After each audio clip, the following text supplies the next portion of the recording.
నమస్తే welcome to N9 TV Telugu news ముందుగా headlines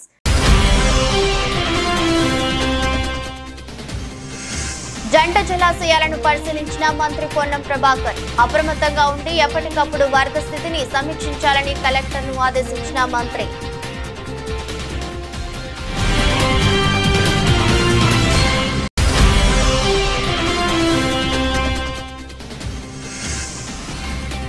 Vijayawada Singh Nagar లో పర్యటించిన జగన్ వరద బాధితులు దిక్కుతోచని స్థితిలో ఉన్నారని వెల్లడి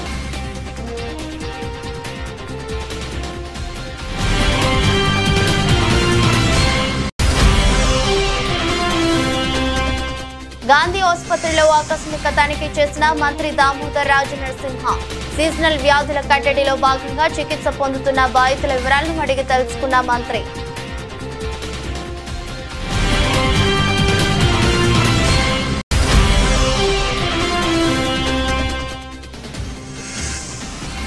కోదాడ నియోజకవర్గంలోని సాగర్ ఎడమ కాలువకు గండి పరిశీలించిన మాజీ మంత్రులు హరీష్ రావు జగదీష్ రెడ్డి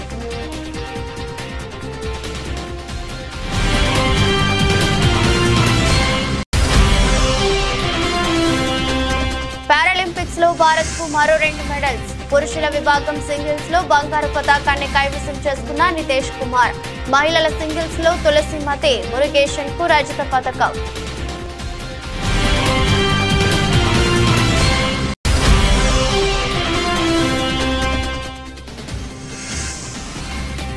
సెన్సెక్స్ నిఫ్టీకి లాభాలు ఆల్ టైమ్ హైకి చేరుకున్న దేశీయ సూచీలు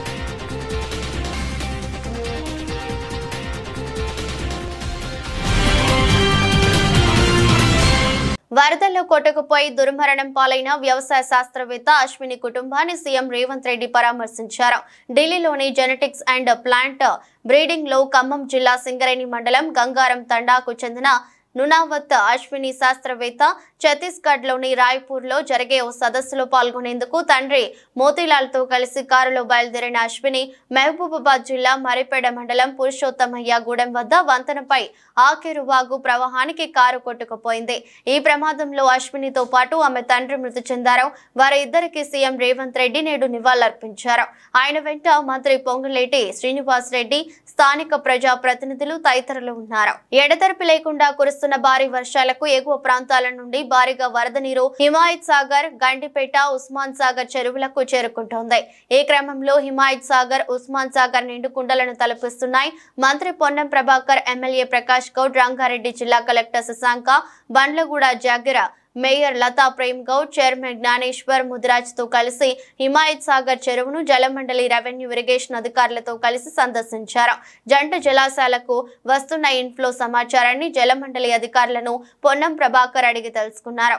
అధికారులు అప్రమత్తంగా ఉండి ఎప్పటికప్పుడు వరద స్థితిని సమీక్షించాలని కలెక్టర్ కు పొన్నం ఆదేశించారు. ఏ క్షణమైనా గేట్లు ఎత్తి వరద నీరును విడుదల చేసే అవకాశం ఉన్నందున హిమాయత్ సాగర్, ఉస్మాన్ సాగర్ దిగువ ప్రాంతంలో నివసించే ప్రజలు అప్రమత్తంగా ఉండాలని పొన్నం ప్రభాకర్ సూచించారు. ఈ రోజు జరిగినటువంటి మరణాలన్నీ కూడా ప్రమాదవశాత్తు జరిగినాయి. ఎక్కడ కూడా ప్రభుత్వ నిర్లక్ష్యంతో జరిగినటువంటి కావు. వారిని కూడా 5 లక్షల రూపాయల ఎక్స్గ్రేషియా ఇస్తా ఉన్నాం. మొత్తం అధికారుల యంత్రాంగం అంతా కూడా ఎక్కడ హెడ్ క్వార్టర్స్ వాళ్ళు వదిలిపెట్టకుండా నిరంతరం 24 గంటలు పనిచేస్తూ ఉన్నారు.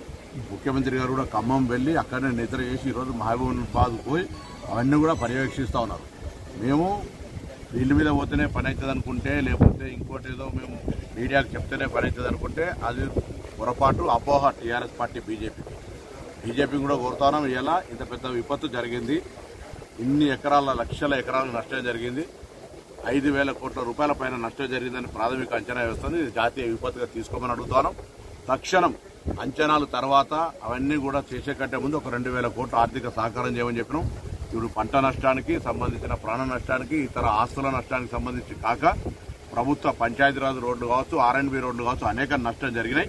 ఇది ప్రకృతికి సంబంధించి ప్రభుత్వ నిర్లక్ష్యం అని ఆరోపించేటువంటి అజ్ఞానాలను అడుగుతాను. ఈరోజు ఇది గతంలో ఇటువంటి ప్రకృతులు వస్తే హైదరాబాద్ మునిగితే మీరు ప్రకటించినటువంటి అమౌంట్ కూడా ఇవ్వనటువంటి పరిస్థితి.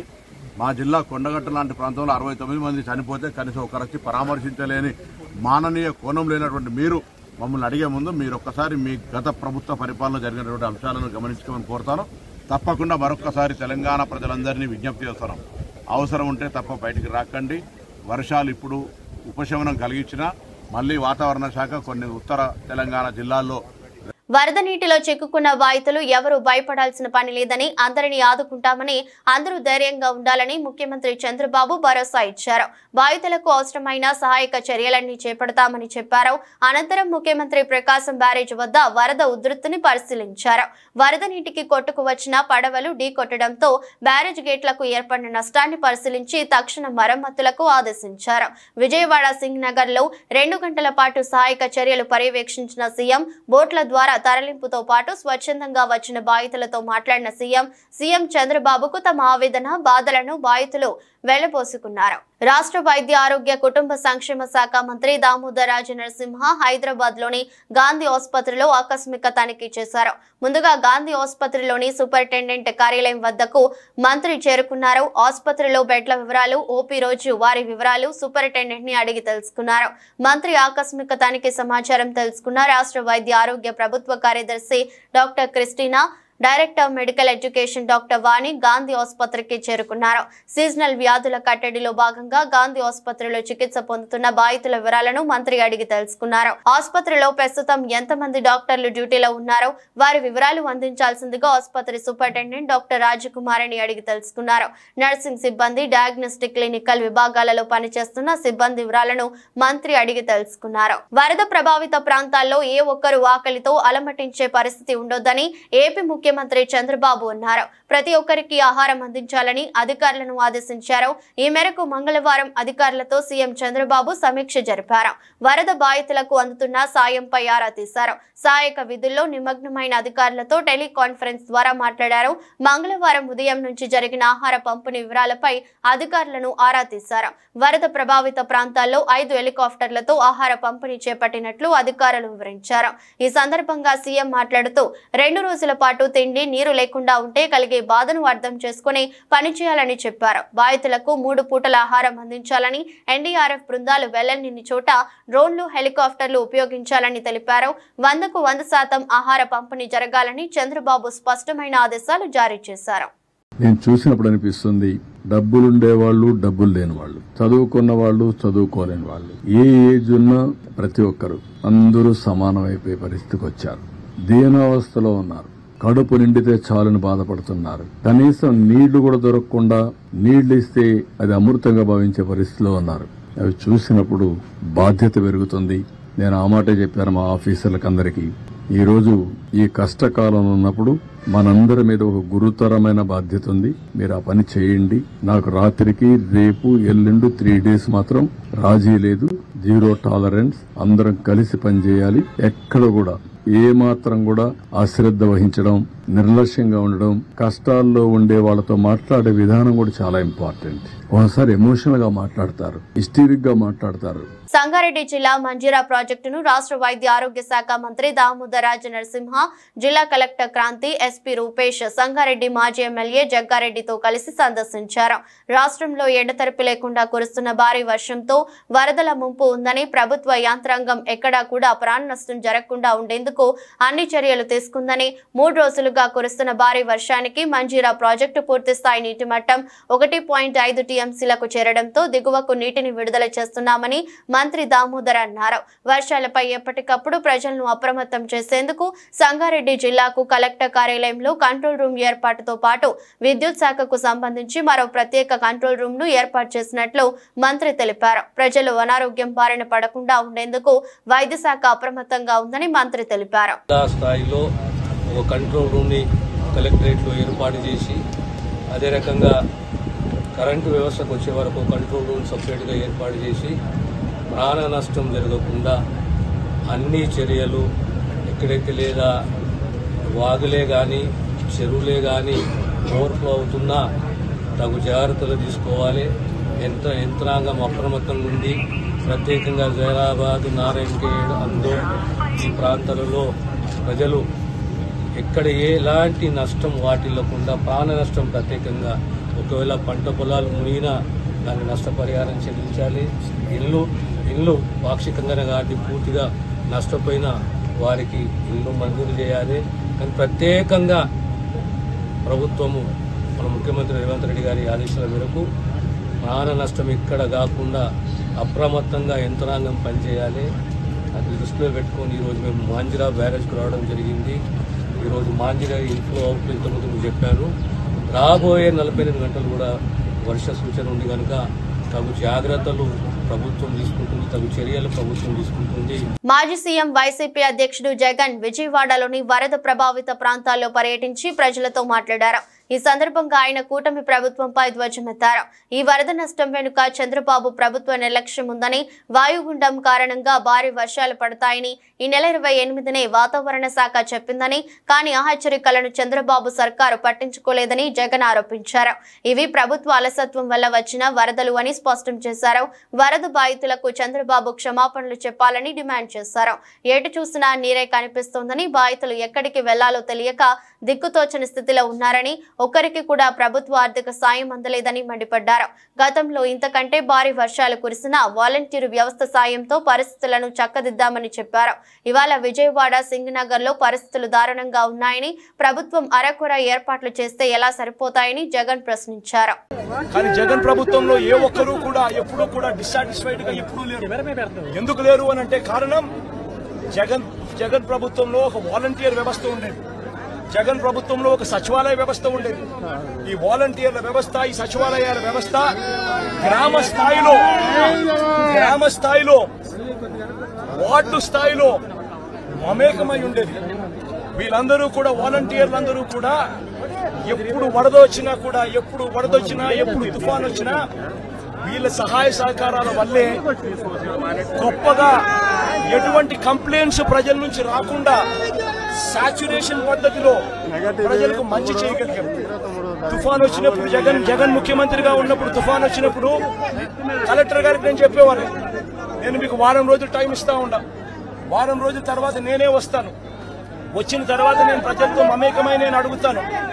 ఏ ఒక్కరి నోట్లో నుంచి కూడా కలెక్టర్ మాకు పలకలేదు, కలెక్టర్ స్పందించలేదు, కలెక్టర్ వల్ల మాకు నష్టం జరిగింది అన్న మాట ఎప్పుడూ వినపడకూడదు అని చెప్పి నేను ఆదేశాలు ఇచ్చేవాడిని. మా కలెక్టర్ బాగా పనిచేశాడు, మా కలెక్టర్ మంచివాడు అనే మాట వినపడాలి అని చెప్పి గట్టిగా కలెక్టర్లకు ఎప్పుడు చెప్పేవాడిని. చెప్పిన ప్రకారం నేను ఖచ్చితంగా వారానికి నేను వారం రోజుల తర్వాత నేను పోయేసరికి వాలంటీర్ సైన్యం అక్కడ ముందే ఉండేది. గ్రామ సచివాలయాల్లో పనిచేసే మొత్తం పిల్లలందరూ కూడా అక్కడే ఉండేవాళ్ళు.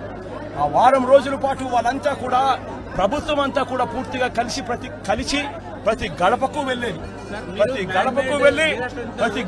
వెళ్లి సహాయ సహకారాలు అందిస్తూ మొట్టమొదటిసారిగా ఎప్పుడు విధంగా ప్రతి కుటుంబానికి 2000 రూపాయలు సహాయం కూడా, ఆర్థిక సహాయం కూడా అందించిన పరిస్థితులు ఎప్పుడైనా ఉన్నాయి అంటే అది ఒక్క జగన్ ప్రభుత్వంలో మాత్రమే జరిగింది. అటువంటి కొత్త సాంప్రదాయాలను ముందుకు తీసుకొచ్చింది మనం, వాలంటీర్ వ్యవస్థను ముందు పెట్టింది మనం. సచివాలయ వ్యవస్థ, వాలంటీర్ వ్యవస్థతో పూర్తిగా ప్రతి గడపకు కూడా సహాయ సహకారాలు అందించగలిగాము. రిలీఫ్ క్యాంపులు తుఫాను వచ్చే నాటికే రిలీఫ్ క్యాంపులు ఏర్పాటయ్యేటివి.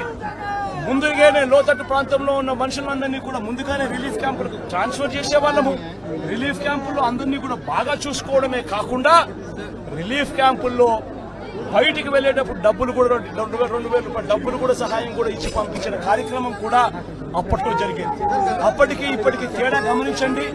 చంద్రబాబు నాయుడు కూడా కనీసం ఇప్పటికైనా ప్రజలకు క్షమాపణ చెప్పి కనీసం చేయాల్సిన పనులు ఖచ్చితంగా చేయమని చెప్పి అడుగుతా ఉన్నాం. కోదాడ నియోజకవర్గంలోని రామచంద్రాపురం, నాయకనిగూడెం గ్రామాల నుంచి వెళ్లే సాగర్ ఎడమ కాలువకు గండిపడింది.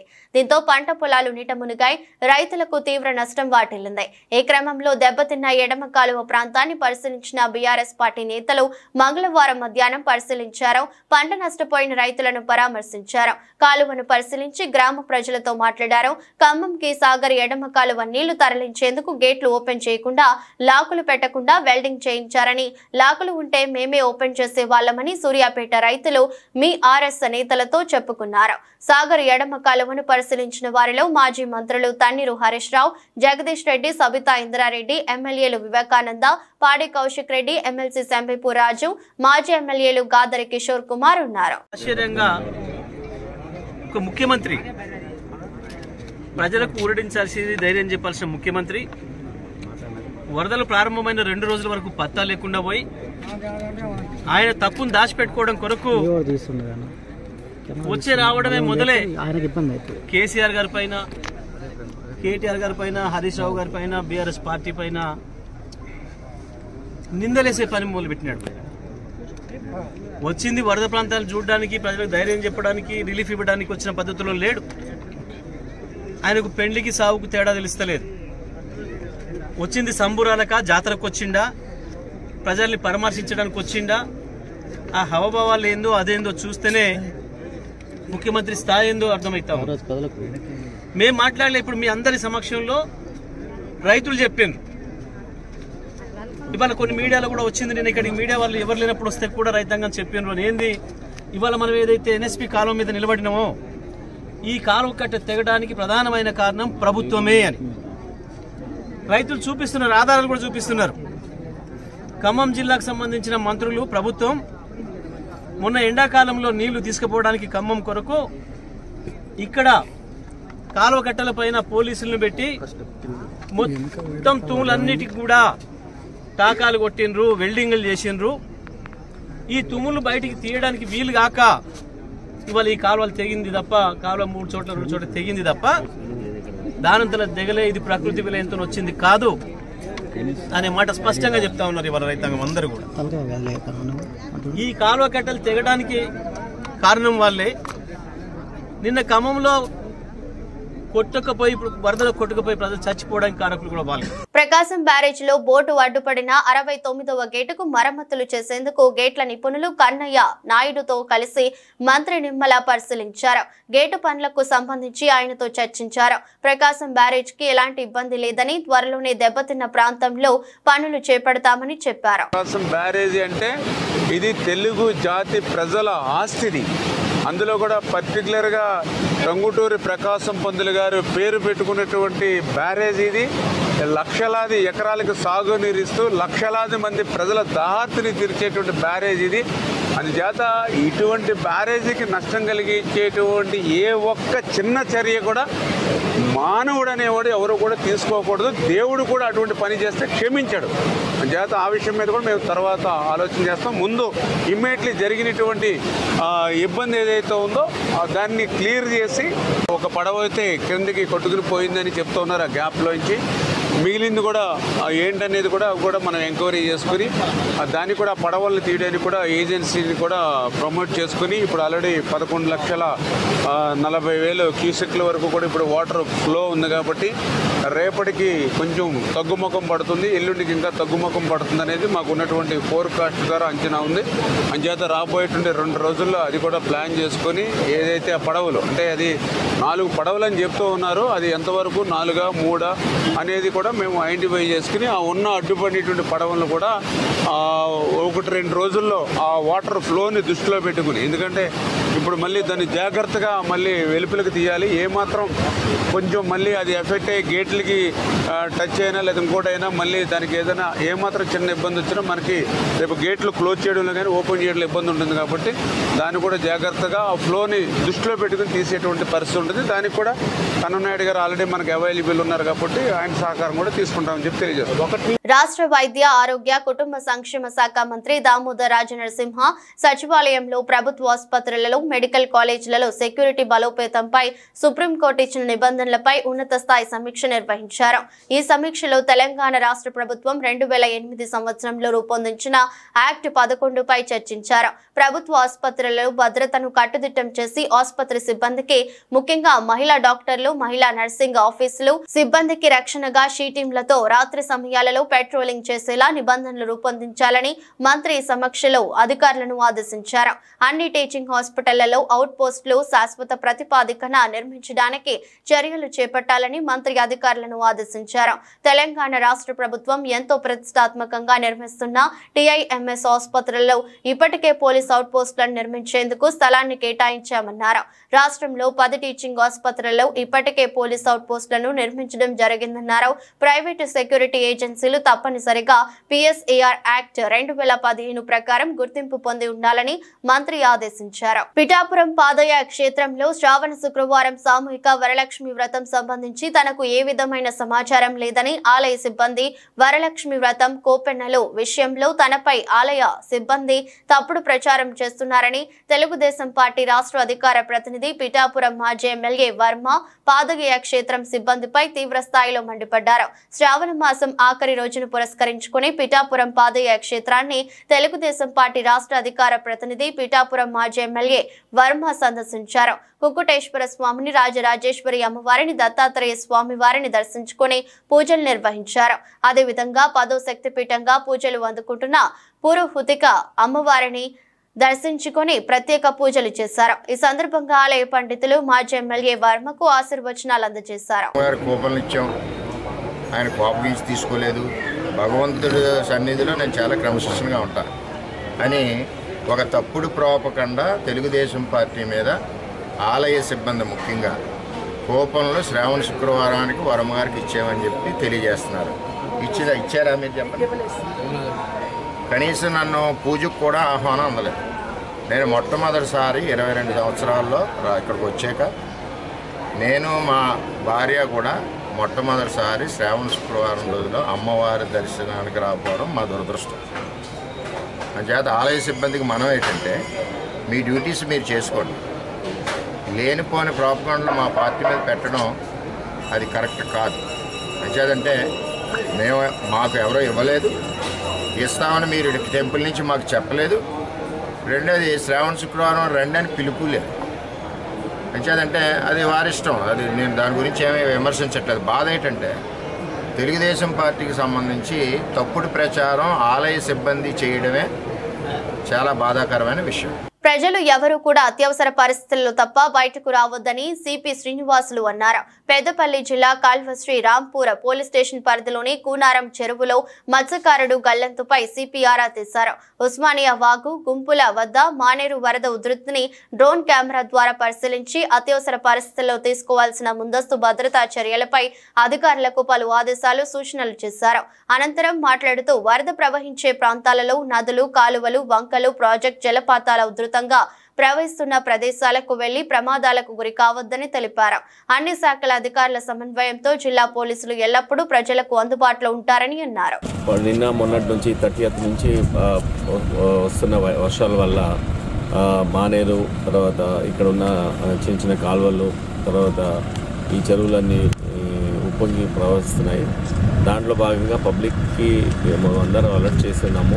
ఎవరు అడ్వెంచర్ చేసి ఫ్లో ఆఫ్ వాటర్ అంటే అది బ్రిడ్జ్ల మీద కానీ క్యాజువల్ నుంచి కానీ పోతున్నప్పుడు మీరు దాటకూడడానికి ప్రయత్నం చేయకూడదు. కొద్ది దూరమైనా పర్వాలేదు, వేరే డీ రూట్ తీసుకొని సురక్షిత ప్రాంతమైన రూట్లలో పెంచుకోవాలని మేము కోరుతున్నాము. దాంట్లో భాగంగా ఇక్కడ డైరెక్ట్గా లైవ్గా ఈ యొక్క ఫ్లడ్ వాటర్ సిచ్యువేషన్ ఎలా ఉందో చూడడానికి నేను అలాగే with my DCP and ACPs and inspectors and SS అందరు ఇక్కడ రావడం జరిగింది. ఏదైనా రెస్క్యూ ఆపరేషన్ చేయడానికి ఎలాంటి అవకాశాలు ఉన్నాయి. తర్వాత దగ్గరలోనే అందరు సర్పంచ్లకు, తర్వాత ఇక్కడ ఉన్న లోకల్ వాళ్ళకు కూడా ఒక అడ్వైజ్ ఇవ్వడం జరిగింది. వాళ్ళు కూడా మనకు అలర్ట్గా ఉండడానికి కోసం వాళ్ళని రిక్వెస్ట్ కూడా చేయడం జరిగింది. దాంట్లో భాగంగానే మొత్తం ఎంటైర్ కమిషనరేట్లో ఫ్లడ్ సిచ్యువేషన్ మొత్తము ఫిజికల్గా ఎస్టిమేట్. విజయవాడలో బుడమేరు ఉప్పొంగడంతో పలు ప్రాంతాలు వరద గుప్పిట్లో చిక్కుకోవడం తెలిసిందే. 2 రోజులు గడుస్తున్నా వరద తగ్గుముఖం పట్టకపోవడంతో అజిత్ సింగ్ నగర్ తదితర కాలనీలు ఇంకా నీటి ముంపులోనే ఉన్నాయి. ఈ నేపథ్యంలో లోతట్టు ప్రాంతాల్లోని ప్రజలు ఏపీ ప్రభుత్వం డ్రోన్ల సాయంతో ఆహారం అందిస్తోంది. ఇవాళ డ్రోన్ల ద్వారా ఫుడ్ ప్యాకెట్లు సరఫరా చేసే విధానాన్ని సీఎం చంద్రబాబు ప్రత్యక్షంగా పరిశీలించారు. అధికారులు వివరించిన తీరు పట్ల ఆయన సంతృప్తి వ్యక్తం చేశారు. సీఎం ఆమోదంతో అధికారులు ఈ సాయంత్రం అజిత్ సింగ్ నగర్ లోని ఓ అపార్ట్మెంట్ పై ఉన్న ప్రజలకు డ్రోన్ ద్వారా ఆహారం అందించారు. ఫుడ్ ప్యాకెట్ సహా డ్రోన్ నిమిషం వ్యవధిలోపే అపార్ట్మెంట్ పైకి చేరుకోవడం విశేషం. దీనికి సంబంధించిన వీడియోను ఏపీ విపత్తు నిర్వహణ శాఖ సోషల్ మీడియాలో పంచుకుంది. తెలంగాణలో కురుస్తున్న వర్షాలకు పాలమూరు రంగారెడ్డి ఎత్తిపోతల ప్రాజెక్టుకు వరద ముంచెత్తింది. అండర్ టన్నెల్లోకి వరద నీరు చేరింది. వెంకటాద్రి పంప్ పంప్ హౌస్ నీట మునిగింది. కీలకమైన మెషిన్లలోకి నీరు చేరడంతో తీవ్ర నష్టం వాటిల్లింది. ప్రాథమికంగా 10 కోట్ల వరకు నష్టం ఏర్పడి ఉంటుందని అధికారులు అంచనా వేశారు. వరద నీటిని బయటకు ఎత్తిపోస్తున్నామని వివరించారు. పంప్ హౌస్ లో నుంచి నీటిని పూర్తిగా బయటకు పంపాకే నష్టంపై పూర్తి స్థాయిలో అంచనా వేయొచ్చని తెలిపారు. రాష్ట్ర ప్రభుత్వం భూత్పూర్ మండలంలోని కరివెన వద్ద ఈ ఎత్తిపోతల ప్రాజెక్టును నిర్మించింది. తాజా వర్షాలకు వెంకటాద్రి పంప్ హౌస్ లోని అండర్ టన్నెల్ లోకి నీరు వచ్చి చేరుతోంది.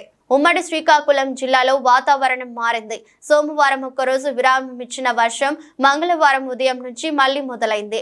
రహదారులు జలమయమయ్యాయి. శ్రీకాకుళంలోని పొట్టి శ్రీరాములు జంక్షన్, 7 రోడ్ల జంక్షన్, మార్కెట్ ప్రాంతాల్లో కాలువల్లోని మురుగునీరు రోడ్లపై ప్రవహించింది. అలాగే ఎచ్చర్ల, లావేరు, రణస్థలం తదితర మండలాల్లో ఉదయం నుంచి చిరుజల్లులు కురుస్తున్నాయి. విద్యార్థులు, కూలీలు, ఉద్యోగులు విధులకు వెళ్లేందుకు అవస్థలు పడ్డారు. ఏదేమైనా ప్రజలు అప్రమత్తంగా ఉండాలని అధికారులు సూచిస్తున్నారు. భారత అథ్లెట్ తమ అద్భుత ప్రదర్శనతో పారాలింపిక్స్ లో పతకాలు వరద పారేస్తున్నారు.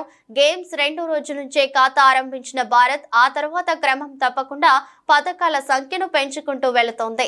తాజాగా సోమవారం దేశానికి మరో 7 పతకాలు లభించాయి. ఇందులో షట్లర్లవే 4 ఉండడం విశేషం. తాజాగా భారత్ 3 స్వర్ణాలు, 5 రజతాలు, 6 కాంస్యాలతో 14 పతకాలను ఖాతాలో వేసుకుంది. పోటీల్లో భారత షట్లర్లు పతకాల పండుగ చేసుకుంటున్నారు. ముందుగా పురుషుల సింగిల్స్ SL3 ఫైనల్లో వరల్డ్ నెంబర్ 1 నితేష్ కుమార్ 21-14, 18-21, 23-22తో డానియల్ బెదెల్ గ్రేట్ బ్రిటన్ పై గెలిచి స్వర్ణం సాధించారు. బెదెల్ పై ఆడిన 10 మ్యాచ్ల్లో నితేష్ కిదే తొలి విజయం. తొలి 2 గేముల్లో ఇరువురు ఆధిక్యం చూపగా నిర్ణాయక గేమ్ ఓ దశలో 19-19తో ఉత్కంఠను పెంచింది. చివరకు 23-21తో నితేష్ మ్యాచ్ ను ముగించి సంబరాలు చేసుకున్నాడు. ఇక ఏకపక్షంగా సాగిన పురుషుల సింగిల్స్ SL4 ఫైనల్లో సుహాస్ యతిరాజ్ 9-21, 13-21తో లూకాస్ మజూర్ చేతిలో ఓడాడు. దీంతో వరుసగా 2సారి రజతంతో సంతృప్తి పడాల్సి వచ్చింది. అంతర్జాతీయంగా పలు ఉద్రిక్తతల కారణంగా ఇతర దేశాల మార్కెట్లు అనిశ్చితిలో కదలాడుతున్న దేశీయ సూచీలు మాత్రం లాభాల బాటలోనే పయనిస్తున్నాయి.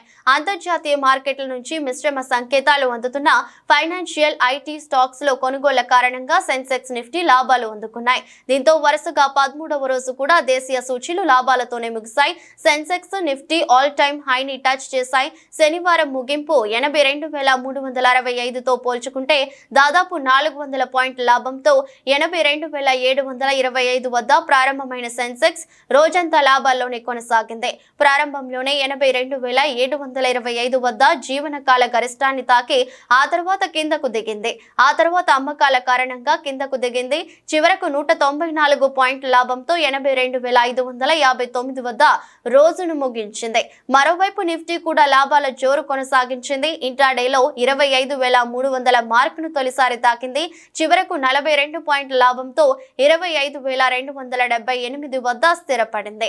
సెన్సెక్స్ లో Bajaj Finserv, Bajaj finance, HPCL technologies, ITC, IndusInd bank షేర్లు లాభాలు ఆర్జించాయి.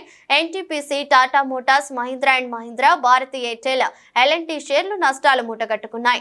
BSE మిడ్ క్యాప్ ఇండెక్స్ 134 పాయింట్లు కోల్పోయింది. బ్యాంక్ నిఫ్టీ 88 పాయింట్లు ఎగబాకింది. డాలర్తో పోలిస్తే రూపాయి మారకం విలువ 83.92గా ఉంది. వార్తలు ముగించే ముందు మరోసారి హెడ్లైన్స్.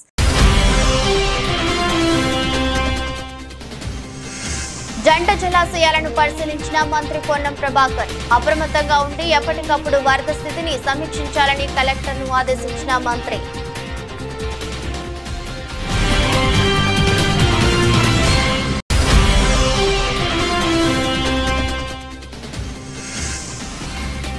విజయవాడ సింగ్ నగర్ లో పర్యటించిన జగన్. వరద బాధితులు దిక్కుతోచని స్థితిలో ఉన్నారని వెల్లడి.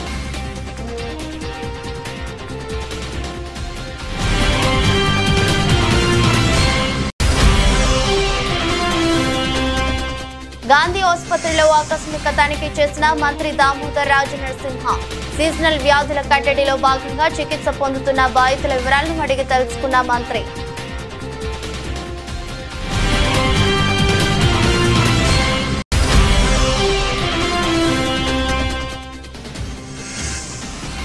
కోదాడ నియోజకవర్గంలోని సాగర్ ఏడుమ కాలువకు గండి పరిశీలించిన మాజీ మంత్రులు హరీష్ రావు, జగదీష్ రెడ్డి.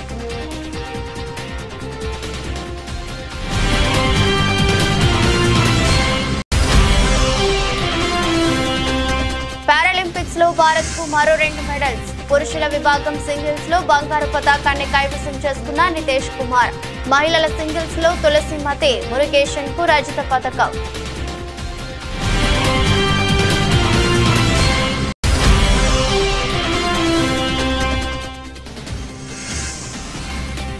సెన్సెక్స్ నిఫ్టీకి లాభాలు. ఆల్ టైమ్ హైకి చేరుకున్న దేశీయ సూచీలు.